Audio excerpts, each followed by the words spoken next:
आजच्या या डिजिटल युगात मनोरंजनाची साधने अमाप झाली आहेत.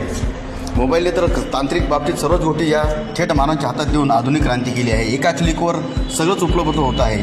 मोबाईलचे युग येण्याच्या अगोदर रेडिओ एकमेव मनोरंजनाचं साधन होतं, जे की घराघरात पोहोचत होतं. आपली फरमाईशने तर तरुणांमध्ये नवचैतन्य निर्माण होत होते.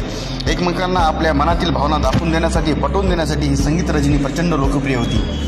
परभणी जिल्ह्यातील सोनपेठ तालुक्यात देवीचे डिहोळचे तरुणांमध्ये एक हात मदतीचा म्हणून ओळख तथा अष्टपैलू व्यक्तिमत्व युवा नेते नागनाथदादा शिंगाडे यांनी ही लोप पावत चाललेली आवड जपली आहे व हजारो मित्र जोडले आहेत. नागनाथदादा शिंगाडे यांनी रेडिओच्या माध्यमातून फरमाईशच्या सत्रात अनेकांना मंत्रमुग्ध करून आपली वेगळी ओळख निर्माण केली आहे आणि